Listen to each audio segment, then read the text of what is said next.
बिस्मिल्लाहिर्रहमानिर्रहीम अस्सलाम वालेकुम जी बच्चों, क्या हाल है आपके? ठीक है। लो जी, मैं तो अब सुबह से बैठ बैठ के ना थक गया हूँ।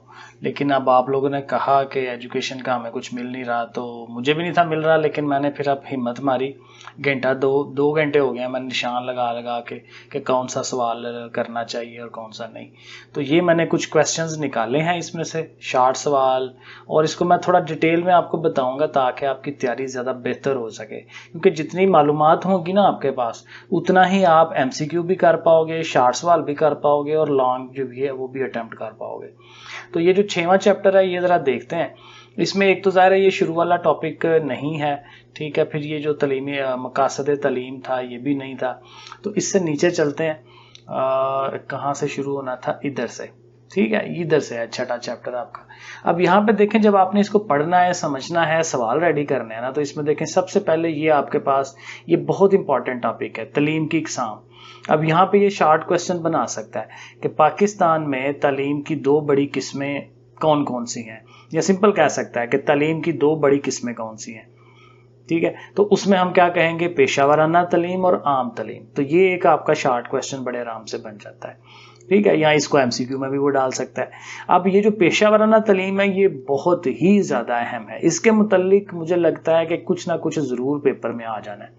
तो सबसे पहले तो इसकी डेफिनेशन है, तारीफ है, और ये बहुत आसान है। पेशा वाराना तालीम से मुराद ऐसी तालीम है जिसके हसूल के बाद, यानी जिसको हासिल करने के बाद लोग मुख्तलिफ पेशे इख्तियार करके अपनी रोज़ी कमाने के काबिल हो जाते हैं। यानी ये हुनर है कि जो ये पेशे हम ये जो है इस तालीम को हासिल करते हैं, तो हासिल करने के बाद हम किसी ना किसी पेशे में जा सकते हैं। जैसे दर्जी है तो दर्जी के पेशे में जा सकते हैं, मोटर मैकेनिक है तो मोटर मैकेनिक में जा सकते हैं। तो ये ऐसा है जो आपको हुनर देता है। तो ये यहाँ तक जो है ना, ये पहली लाइन यहाँ तक हो जाते हैं। ये इसका एक शार्ट क्वेश्चन बन जाता है कि पेशा वाराना तालीम होती क्या है, ठीक है। अब फिर उसने साथ ये भी पूछा होता है कि पेशा वाराना तालीम के कोई से दो जो क्या कहते हैं उसके शोबे हैं वो बताएं। तो आप दो के बजाय चार बता सकते हैं। मेरे हाथ में से एक सवाल के अंदर उसने चार पूछे हैं कि चार बताएं कौन कौन से हैं। तो इंजीनियरिंग, ज़राअत, तजारत, तिब, ये चार कर लें, या आगे वैसे कोई देख लें जो आपको ज़्यादा आसान लगता है। तो चार शोबों के नाम ज़रूर आपने याद करने हैं कि पेशा वाराना तालीम के चार शोबे कौन से हैं। तो ये शार्ट सवाल भी बन जाता है। उसके बाद ये इंजीनियरिंग की तालीम के मुतालिक, अब इसमें देखें जब आप पढ़ते हैं ना, तो ये बड़ी अहम बातें इसके अंदर वो कह रहा है कि इंजीनियरिंग की जो तालीम के इदारे है ना, उसमें दाखिला जो है वो एफएससी के बाद मिलता है। तो ये एक आपका एमसीक्यू या इस तरह की चीज़ बन सकती है कि इंजीनियरिंग की तालीम जो है कब शुरू होती है। तो एफएससी के बाद शुरू होती है, और फिर इसकी जो डिग्री हासिल करने का दौरानिया है वो 4 साल है। 4 साल जब आप पढ़ते हैं तो फिर आपको इंजीनियरिंग की डिग्री मिलती है। तो ये इसमें इंपॉर्टेंट बात थी। फिर ये जो ज़राअत की तालीम है ना, ये उसने सवाल बाकायदा दिया हुआ है कि भाई ज़राअत की तालीम क्या होती है, उस पर नोट लिखें, ठीक है। तो ये शार्ट भी बन सकता है, लॉन्ग भी बन सकता है। तो इसमें आप शार्ट के हिसाब से अगर अब लॉन्ग अगर करना है तो फिर तो यार 2.5 लाइनें हैं, ये सारी की सारी लिखें, कोई चीज़ छोड़नी नहीं है।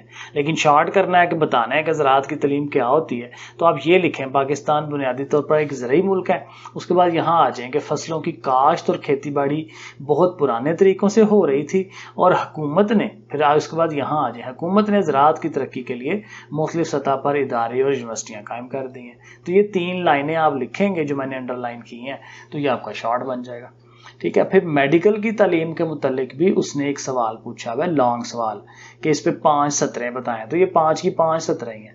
तो लॉन्ग के लिए आप इसको रेडी कर लें, सारा याद कर लें, ठीक है। और ये जाहिर है, देखें फिर वही बात है, इसमें वो बातें हैं जो आपकी आम रूटीन है, आपने कुछ भी याद नहीं किया, लेकिन आपको पता है ना मेडिकल की तालीम क्या होती है, डॉक्टर बनने का अमल है, ठीक है। तो उसमें आप बताएं कि मेडिकल में ये होता है, डॉक्टर बना जाता है, लोगों की सेहत का ख्याल रखा जाता है, लोगों का इलाज किया जाता है, यूनिवर्सिटियाँ कॉलेज बने हुए हैं वहाँ पे। अब ये बड़ी अहम बात कि एंट्री टेस्ट लिया जाता है पाकिस्तान के अंदर।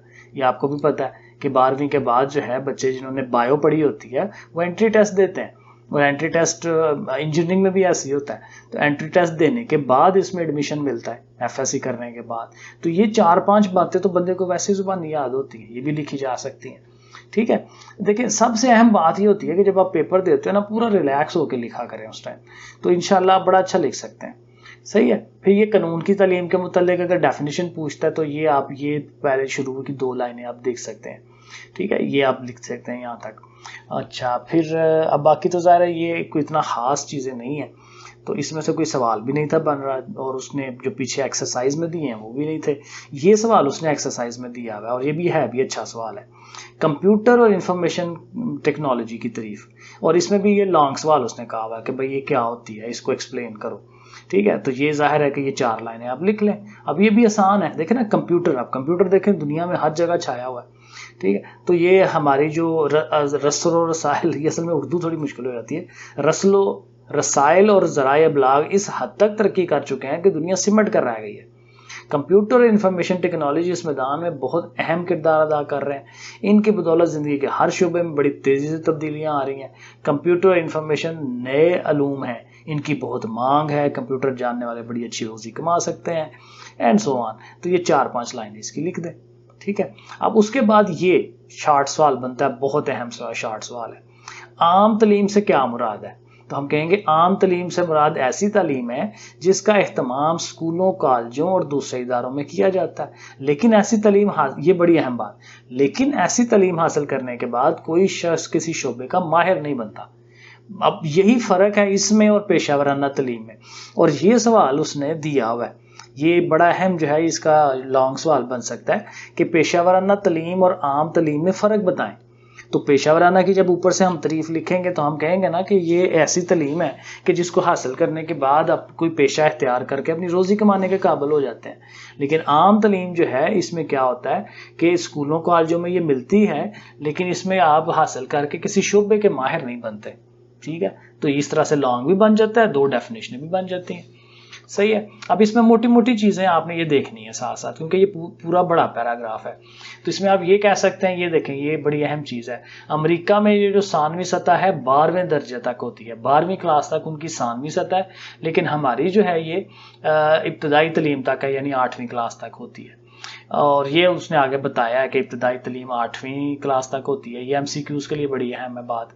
1947 में पहली कॉन्फ्रेंस हुई थी, तलीमी कॉन्फ्रेंस, ये भी MCQ के लिए बड़ी अच्छी है। पहले वज़ीर तलीम हमारे जनाब फजलुर रहमान थे, ये भी बेहतरीन चीज़ है, इसको भी ज़हन में रख लें। ठीक है, और उसके बाद 1998 से लेकर 2000 के दरमियान, 2010 के दरमियान तलीमी पॉलिसी बनती रही है, तो ये डेट भी याद होनी चाहिए। और ये बड़ी अच्छी एक डेट है कि शरहवानदगी जो है वो 2015-16 के हिसाब से हमारी जो शरहवानदगी है वो 60% है। 60% लोग जो हैं वो तलीम याफ्ता हैं 2015-16 के हिसाब से, तो ये भी पता होना चाहिए हमें। और उसके बाद जो मजहबी तलीम है उसके लिए उसने कुछ खास सवाल नहीं था दिया हुआ। हाँ, ये बहुत अहम सवाल, तलीम के मदारिज, ये तो समझ लें कि तकरीबन पक्का है सवाल पेपर में कि तलीम के मदारिज कौन कौन से हैं, उनके नाम लिखें। तो हम कहेंगे भाई तलीम के 3 बड़े मदारज हैं जो पाकिस्तान में चलते हैं, और वो ये 3 हैं, इब्तदाई तलीम, सानवी तलीम, आला तलीम। बिल्कुल आसान है, इब्तदाई तलीम, सानवी तलीम, आला तलीम। अब ये याद रख लेना है, इब्तदाई तलीम हमारी 8वीं क्लास तक होती है, सानवी तलीम जो है वो 9वीं क्लास से लेकर 12वीं क्लास तक होती है, और जो आला तलीम है वो 12वीं के बाद है। ठीक है, तो ये 3 चीज़ें याद रख लेनी है। इसके ऊपर 2-2-4 लाइनें आप लिख सकते हैं। अब इसमें अगर वो पूछता जी लॉन्ग सवाल अगर ये बन जाता है, शार्ट तो होगा ना सिर्फ इतना, लॉन्ग अगर बनेगा तो फिर आपने क्या करना है कि उसमें इतना लिख के ना, तो इब्तदाई तलीम के ऊपर भी 2 लाइनें लिख दें, सानवी पे भी 2 लाइनें लिख दें, और आला पे भी 2 लाइनें लिख दें। शुरू की 2-2 लाइनें बस काफ़ी है। ठीक है, ये लिख दें इसके ऊपर। और ये मैंने निशान लगाए भी हैं कि कौन कौन सी चीज़ अहम है। शुरू वाली 2 लाइनें, ये 2 लाइनें अहम हैं, वो आप कर सकते हैं। उसके बाद ये जो सानवी तलीम है उसके लिए भी अगर आपने करना है तो ये शुरू की 2-2.5 लाइनें बड़ी हैं, काफ़ी हैं। ठीक है, तो ये मैंने बता दिया कि 9वीं क्लास से 12वीं क्लास तक होती है। और आला तलीम जो है वो भी अगर लिखना है आ जाए तो आप ये पहले 2 लाइनें लिख सकते हैं। लो जी, ये है इस पहले चैप्टर के अंदर चीज़ें। और इस चैप्टर के अंदर जो MCQs थे वो भी मैंने निशान लगा दिए हैं, समझ के वो आप देख लो। ये है, मुल्क की सनती तरक्की के लिए बुनियादी अहमियत क्या रखती है? तो ये इंजीनियरिंग है, क्योंकि सनत है ना, तो सनत में इंजीनियरिंग बड़ी अहम होती है। मशीनों का पता चलाना, कैसे काम करना है, तो ये इंजीनियरिंग ने सारा काम करना होता है। फिर सॉरी, इब्तदाई तलीम का दौरानिया कितना होता है, अभी मैंने बताया 8 साल होता है। इब्तदाई तलीम से आला मदारज तक मुफ्त तलीम कौन फराहम करेगा? ज़ाहिर है प्राइवेट लोग तो नहीं करेंगे ना, मुफ्त तलीम तो किसने देनी है? हुकूमती इदारों ने देनी है। ठीक है, फिर सानवी तलीम का दौरानिया कितना होता है? ये जो सेकंड वाली थी वो 4 साल, क्योंकि नामी 10वीं 11वीं 12वीं 4 साल बनते हैं। और ज़िंदगी के तमाम शोबों में रहनुमाई और क़यादत का एक किरदार कौन करता है? आला तलीम याफ्ता, ज़ाहिर जिन्होंने तलीम ज़्यादा अच्छी हासिल की हुई है, क्योंकि इसमें तो डॉक्टर, वकील, इंजीनियर अलग-अलग है ना, तो ये ज़्यादा, क्योंकि इसमें सारे लोग आ जाते हैं आला तलीम याफ्ता में। पाकिस्तान में तलीम के मदारज कितने हैं? जैसे मैंने आगे आपको सवाल बताया, 3 हैं। पाकिस्तान में पहली तलीमी कॉन्फ्रेंस कब हुई थी जी? 1947 में हो गई। और बस, तो ये इसके MCQs बने हुए हैं। अगले चैप्टर पे चलते हैं। तो ये एक चैप्टर मैंने आपको मोटा मोटा बता दिया कैसे आपने करना है। ये निसाब वाला चैप्टर है, इसमें बड़े अहम सवाल हैं, वो देख लेते हैं। ओके, ये देखें, सबसे अहम सवाल, सबसे अहम, तकरीबन ये मस्ट हो गया पेपर में कि भाई निसाब की तारीफ बताएं क्या होता है। तो ये तारीफ आपने करनी है। निसाब उन तमाम सरगर्मियों, तजर्बात, महारतों, असल में देखें निसाब होता क्या है?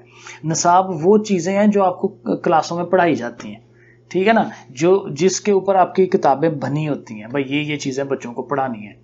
अब उसकी आपने ये उर्दू लिखनी है कि निसाब उन तमाम सरगर्मियों, क्योंकि उसमें काम भी होते हैं, बच्चों से खेलें भी करवाई जाती हैं, तजर्बात कराए जाते हैं, महारतें उनको दी जाती हैं, रुझान उनके ज़हन बनाए जाते हैं, इल्म और तहकीक की तरफ उनको लेके जाया जाता है। जो मदरसा में स्कूल के ज़ेर एहतमाम बच्चों की ज़हनी, उनको जहन अच्छा, उनकी अखलाक अच्छा, उनकी समाजी, रूहानी, मुआशरती किरदार और सीरत की तमीर करते हैं। तो ये कुछ अल्फाज जो हैं यहाँ आपको याद करने पड़ेंगे।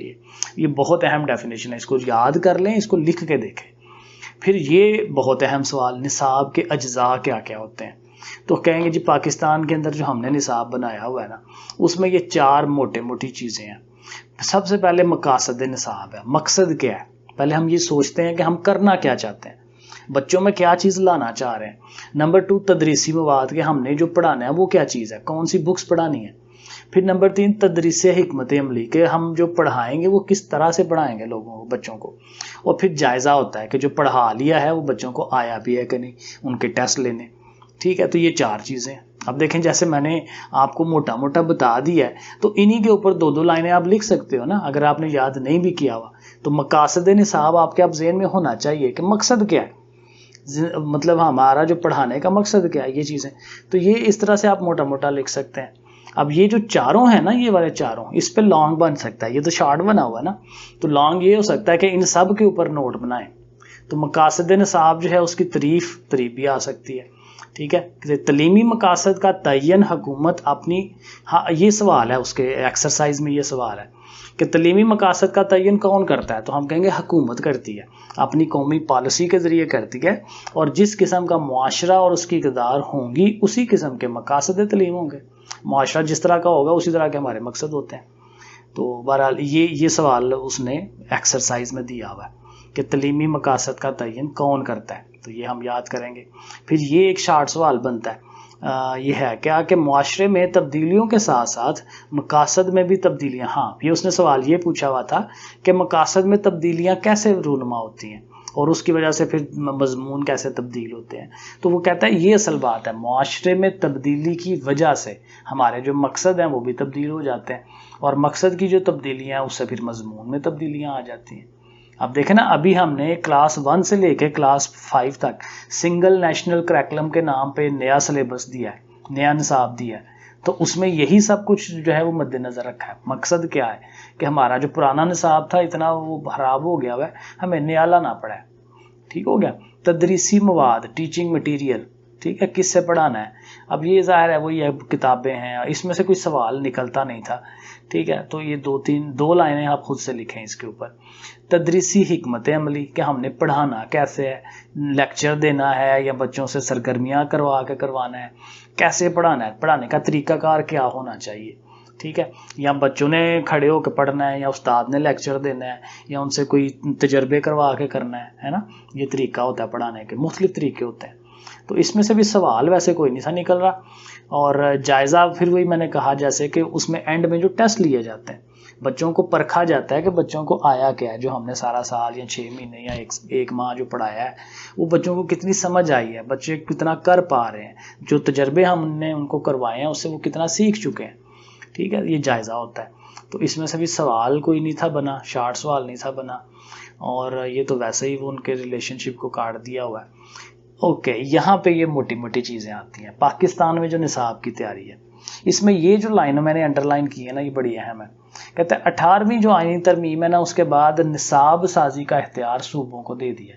अब निसाब सूबों ने बनाना है, ये MCQ में आ सकती है चीज़, या आप सवाल पूछ सकता है कि अब निसाब कौन बनाएगा, तो सूबे बनाएंगे। अब ये सूबों की जिम्मेदारी है कि वो पहली जमात से 12वीं जमात तक की निसाब साजी वो करेंगे, और दरसी कुतब की तबात और वो सारे उनके जो टेक्स्ट बुक बोर्ड है उन्होंने बनानी होती है। तो ये इसमें था सवाल। और यहाँ पे एक दो सवाल वो उनसे पूछा हुआ है कि जो टेक्स्ट बुक बोर्ड है इसका क्या काम होता है। तो ज़ाहिर हमने कहना है कि क्योंकि टेक्स्ट बुक बोर्ड है ना, इसने किताबें लिखनी होती हैं, बस ये मेन काम है कि मंजूर शुदा जो निसाब होता है उसकी रोशनी में टेक्स्ट बुक बोर्ड ने किताबें तैयार करनी है। जैसे आजकल पहली से लेके 5वीं तक का नया सिलेबस बना है तो टेक्स्ट बुक बोर्ड ने बनाई है सारी। आपका ये जो स्मार्ट सिलेबस करके दिया है ना, ये भी PCTB ने करके दिया है, Punjab curriculum and text book board. तो ये भी पंजाब का हमारा बोर्ड है, वो ये सारा काम करता है। ठीक है, तो ये है आपका दूसरा चैप्टर हो गया। और इसमें ये जो मैंने निशान लगाया है ना, ये मैंने ऊपर आपको बता दिए, ठीक है ना। और बस ठीक है, ये चीज़ें हो गई। इसके शार्ट भी मैंने आपको बता दिए हैं। अच्छा, कुछ शार्ट मेरे ख्याल में उसने, मैं आपको बताता हूँ, नहीं ठीक है, वो सारे मैंने उसमें से बता दिए हैं। वो ये असल में जो अगला चैप्टर है ना, उसमें से कुछ क्वेश्चन एक दो जो मैंने खुद से लिखा है ना, वो मैं आपको पढ़ के समझा दूंगा। अभी फ़िलहाल अगले चैप्टर को ज़रा देखें। अगला चैप्टर, अच्छा नहीं, इसमें से भी वो MCQs ज़रा देख लेते हैं ना, वो भी MCQs भी तो हैं। ये आ गया। अच्छा जी, ये अच्छा मैंने इसके निशान ही नहीं लगाए, कोई बात नहीं, अभी देख लेते हैं। मदरसा के पेश नज़र 2 बुनियादी चीज़ें क्या होती हैं, यानी जो स्कूल होता है उसके लिए बेसिक चीज़ क्या होती है। इल्म में इजाफा और बच्चों का इम्तिहान, डेफिनेटली ये ऑप्शन हो सकता है। तलबा की हमा जिह तरक्की और पेशे का इंतखाब, ये इतना ज़रूरी नहीं है। तलबा की हमा पहलू तरक्की और मुआशरे की, ये भी कितना खास नहीं है। खेलों का बंदोबस्त, आई थिंक कि ये वाला जो है ना, पहले वाला, ये सही है। अगर आपके पास ऑप्शंस हैं तो वो चेक कर लीजिएगा। निसाब के 4 अज्जा होते हैं, बिल्कुल ऊपर हमने पढ़ा, शार्ट सवाल भी बनाया, और वो कौन कौन से हैं। तो वो कौन से हैं ये देखें, मैंने इसको निशान लगाया, क्योंकि सबसे पहले मकसद होता है कि मकसद क्या है, उसके बाद मवाद होता है कि पढ़ाना क्या है, फिर तरीका तदरीस है कि किस तरीके से पढ़ाना है, और फिर एंड पे जायज़ा होता है, जायज़ा एंड पे है। ठीक है, तो ये तरीका जो है वो हमें याद करना है। फिर टेक्स्ट बुक बोर्ड का काम क्या है, वो ज़ाहिर काम यही है कि निसाबी कुतब उन्होंने तैयार कर रही हैं। तलीमी मकासद का तयन मरकज़ी हुकूमत किस तरह से करती है, कौमी तलीमी पॉलिसी बनाती है। ठीक है, पॉलिसी बनाती है। और फिर कहते हैं निसाब साजी के अमल में एक तरतीब होती है, वो तरतीब क्या है, तरतीब मैंने आगे ऊपर आपको बताई। पहले मकसद होता है, फिर तदरीसी मवाद है, फिर तरीका तदरीस है, फिर जायज़ा है। तो ये दाल वाला ठीक है, मकसद ही शुरू में होता है और एंड पे जायज़ा होता है। ठीक है, और 4 चीज़ें होती हैं। और निसाब साजी के अमल में सबसे पहला काम यही होता है, देखें पहला काम क्या था, मकासद। तो मकासद का तयन होता है, सबसे पहले मकसद देखना है कि हम करना क्या चाहते हैं। ओके, तो ये हो गए। और 8वां चैप्टर आ गया, मदरसे की सरगर्मियों की तंजीम। इसमें इसमें ये बहुत अहम सवाल, शुरू में ही बहुत अहम सवाल, तरीफ़ें हैं। निसाबी सरगर्मियाँ और गैर दूसरा क्या नाम था, हम निसाबी सरगर्मियाँ, इनकी डेफिनेशन या इनमें फ़र्क क्या होता है, तरीफ़ें क्या हैं इनकी। तो कहता है वो सरगर्मियाँ या फ़ालियातें छोड़ दें, इतना वो लफ्ज़ ही याद नहीं रहना, तो हाल ही ये कहें वो सरगर्मियाँ जो निसाब की मुकर्ररा हदूद के अंदर रहते हुए अंजाम दी जाती हैं। जो बुक में बता दिया ना भाई ये है, तो हम भी टीचर जो है बच्चों को वही कुछ पढ़ा दे, तो वो क्या होती हैं, निसाबी सरगर्मियाँ। इसके बरक्स, इसके उल्ट वो सरगर्मियाँ जो निसाब के मकासद को तो मदद फ्राहम करें, लेकिन उनका जिक्र निसाब की दस्तावेज़ में मौजूद ना हो। जैसे मैं टीचर हूँ तो मैंने कोई चीज़ पढ़ानी है आप लोगों को, और वो किताब में तो लिखी हुई है ये होता है, लेकिन वो आपको एक एक्सपेरिमेंट करके बता दो, तो ताकि आपको ज़्यादा अच्छी समझ आ जाए, तो वो हम निसाबी सरगर्मी है। या खेलों का मतलब जो है लेक्चर हो रहा है, तो मैं आपको खेलने के लिए ले जाऊँ बाहर ग्राउंड में, ठीक है। तो ये हम निसाबी सरगर्मियाँ उसमें आ जाती हैं, तो ये यहाँ तक कहलाती है। तो ये 2 तरीफ़ें आपने कर लेनी है, ठीक है। फिर ये एक शार्ट क्वेश्चन यहाँ पे है, ये था कि तालीम बच्चे के किरदार में मौजू और मुनासिब तब्दीलियाँ पैदा करती है। तालिब इल्म के किरदार के ये पहलू, हाँ ये उसने सवाल पूछा हुआ है कि तालिब इल्म के किरदार के 2 बड़े पहलू बताएं कौन से हैं। तो एक है जिस्मानी नशोनुमा, एक है ज़हनी नशोनुमा, 2 ही बताने हैं ना, वरना तो ये 4 हैं, चारों याद कर लें, जज्बाती नशोनुमा और मुआशरती नशोनुमा, लेकिन ये 2 पहले ज़्यादा अहम कह लें। तो ये उसने 2 पूछे हुए हैं, ये आपकी एक्सरसाइज में ये सवाल है, तो ये ज़रूर करें रेडी, ठीक है। आगे चले। ओके, सो मदरसा में हम निसाबी सरगर्मियों की अहमियत, इसमें ये तो खैर ऊपर हो गया, इसको छोड़ दें, ये ज़ाहिर है वो सवाल नहीं है, ऊपर हो गया वो। अच्छा, और हम निसाबी जो सरगर्मियां हैं उससे बच्चे के अंदर क्या क्या चीज़ें आ सकती हैं, ये पॉइंटर्स आप याद कर सकते हैं, ठीक है। ये पॉइंट्स लॉन्ग क्वेश्चन के लिए ये बन सकता है। फिर इसमें जो था, इसमें हमने कहा था कि इसका जो पैराग्राफ है नीचे वाला, ये करने वाला है, ये तलबा की ज़ाती दिलचस्पियाँ।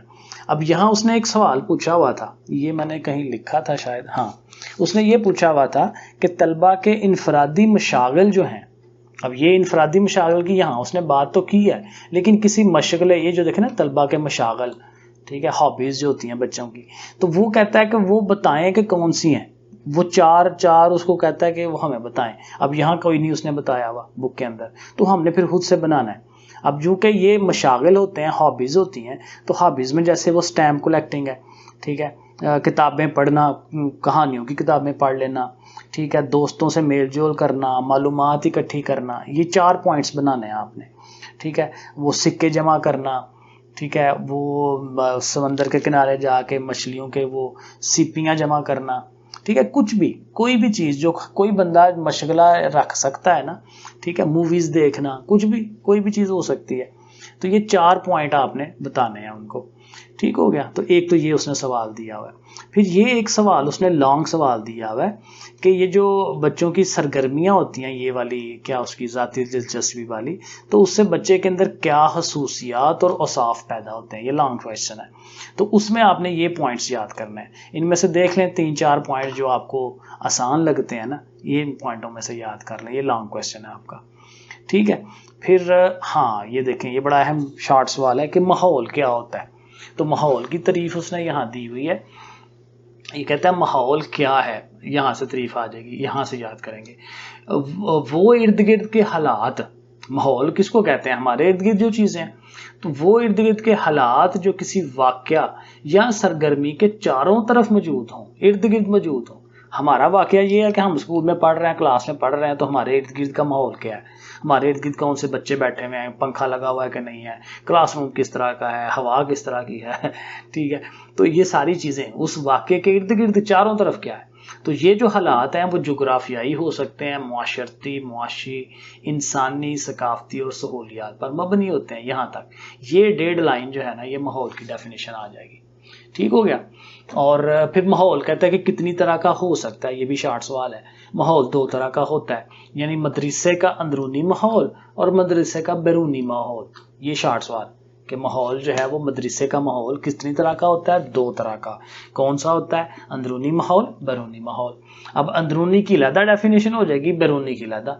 मदरसे के अंदर जो चीज़ है, स्कूल के अंदर क्या है, स्कूल की इमारत है, मदरसे के अंदर जो सहूलतें हैं, पंखे शंखे हैं कि नहीं, मदरसे में इंसानी वसाइल यानी कि टीचर्स वगैरह, मदरसे में और जो सामान है आपकी लेबॉर्ट्रीज़ का सामान है, ठीक है, और फिर तलबा की जो नशोनुमा है वो किस तरह से हो रही है। तो ये 5 अज्जा हैं किसके, अंदरूनी माहौल के। और जो बैरूनी माहौल है वो हमारा समाजी और सकाफती रवायात हैं, ठीक है। तलबा के वालदैन का रवैया, वालदैन किस तरह से रवैया रखते हैं, बच्चों की तरबियत कैसे करते हैं, मुआशरे और करीबी माहौल में मौजूद सहूलतें और माहौल में मौजूद इंसानी वसाइल और महारतें। ये 4 पॉइंट्स हैं जो मदरसे के बैरूनी माहौल में, ठीक हो गया। इसमें ये सवाल था, और देख लेते हैं इसमें और क्या चीज़ आती है। ओके, तो बस इसमें तो बहुत, ये चैप्टर ही बहुत छोटा था। इसमें देखें ये जो 2 सवाल है ना, लॉन्ग सवाल, निसाबी और हम निसाबी सरगर्मियों में फ़र्क बयान करें। तो ज़ाहिर एक तो आपने तारीफ़ें कर देनी है ना, और तारीफ़ें देने के बाद कुछ मसालें 2-4 दे देनी है। तो ये एज ए लॉन्ग सवाल जो है ना बड़ा अहम है। और ये भी एक सवाल जो है कि हम निसाबी सरगर्मियों के जरिए तलबा में कौन से औसाफ पैदा होते हैं, तो वो जो मैंने कहा था ना ये पॉइंट्स याद कर लें, तो वो ये भी एक लॉन्ग सवाल। तो ये 2 लॉन्ग सवाल बड़े अहम हैं इसके, और शार्ट मैंने आपको बता दिए हैं। और हाँ, एक शार्ट सवाल ये रह गया, फारग औकात से क्या मुराद है। ये मैंने लिखा है, ये आप लोग लिख लीजिए इसको। कहता है फारग औकात वो औकात होते हैं जिसमें बच्चा अपनी पढ़ाई और निसाबी सरगर्मियां अंजाम दे चुका होता है, ठीक है, और उसके पास करने के लिए अब कोई और काम नहीं है, तो इन औकात को फारग औकात कहते हैं। तो ये 2 लाइनें आपने लिख लेनी है और इसको याद कर लें, ठीक है जी। तो ये हो गया, और इसके जो हैं MCQs भी देख लेते हैं। मेरे ख्याल में मैंने निशान नहीं लगाए इसके, क्योंकि वही बात है कि काफ़ी सारा करके देखते हैं भला होते हैं कि नहीं हमसे। वो सरगर्मियाँ जो निसाब की मुकर्रर करदा हदूद के अंदर रहते हुए दी जाएं। अब निसाब के अंदर रहते हुए है ना, तो किताब वाली जो है तो ये क्या होंगी, निसाबी सरगर्मियाँ, ये दाल वाला ऑप्शन है ना, निसाबी। निसाब के अंदर है तो निसाबी, और निसाब से बाहर है तो वो सॉरी हम निसाबी होती है, ठीक है। नंबर 2, हम निसाबी सरगर्मियाँ तालिब इल्म की क्या करती हैं। इल्मी और अमली नशोनुमा, हमा पहलू तरक्की नशोनुमा, इम्तिहान में कामयाबी, सिर्फ जिस्मानी। मेरे ख्याल में ये बी वाला होना चाहिए, हमा पहलू, क्योंकि उसने बहुत सारी चीज़ें बच्चे की जो है वो बेहतर करनी होती हैं, ठीक है। तो ये बे वाला सही होना चाहिए। अगर आपके पास है चीज़ें तो आप चेक कर लें। बच्चों की तहरीर होता लिखना, तहरीरी सलाहियतों को जिला बख्शने, उसको बेहतर करने के लिए कौन सी सरगर्मी ज़्यादा अच्छी है। बज़्म अदब में तो लिखना तो नहीं होता मेरे ख्याल में, तकरीरी मुकाबला उसमें बोलना होता है। मजमून नवीसी इसमें लिखना आएगा ना, तो लिखना जो है तहरीर और लिखना मजमून नवीसी, ये डी है। वो खेल जो टीम की सूरत में खेले जाते हैं, मसलन फुटबॉल, क्रिकेट वगैरह, तो तलबा में वो किस किस्म के औसाफ। अब टीम प्लेयर है ना, तो टीम प्लेयर वाला तो बड़ा आसान है देखना। बेहतरीन ज़ाती कारकर्दगी नहीं, क्योंकि ये तो अकेला है ना। दोस्ती का जज्बा हो सकता है लेकिन इतना बेहतर नहीं है। नज़्मो ज़ब्त और असूलों की पाबंदी हो सकता है। हमदर्दी ये भी हो सकता है, लेकिन अब देखें सबसे बेहतर मेरे ख्याल में फिर यही बनता है। दोस्ती का जज्बा कह सकते हैं, ये वैसे इतने ऑप्शन अच्छे नहीं बने हुए, तो आप ये चेक करिएगा कौन सा है। मुझे तो ये लग रहा है कि दोस्ती का जज्बा सही है, ओके, क्योंकि ज़ाहिर है मिलजुल के काम करना है ना, तो एक दूसरे के लिए सैक्रिफाइस करना पड़ता है जब आप इकट्ठे खेल रहे होते हैं। भाई बारी किसने लेनी है, किसने पहले जाना है, किसने बाद में जाना है। ओके, नंबर 5, मदरसे का अंदरूनी माहौल हम निसाबी सरगर्मियों के इनेकाद पर बहुत असरअंदाज होता है। तो इस अंदरूनी माहौल से क्या मुराद है, अंदरूनी माहौल से क्या मुराद है ये बताना है। मदरसे के इर्द गिर्द, अब इर्द गिर्द ना अंदर की बात करनी है। मदरसे के अंदर मौजूद माहिर उस्ताज़ा, ये हो सकता है। आगे चेकें, निसाब में दर्ज सरगर्मियाँ जो जारी रखी जाती हैं, ये तो निसाब है। मदरसा के अंदर मौजूद तमाम सहूलतें, ये सही होगा, क्योंकि अंदर भी बात उसने कर दी और तमाम सहूलतों की बात भी कर दी, है ना, तो ये ठीक होना चाहिए। और आई थिंक बस, लो जी, अब अगर 1-2 चैप्टर आगे है तो मैं बाद में करवाऊंगा, मैंने अभी ये रेडी की है, तो वैसे भी आधे घंटे का लेक्चर हो गया।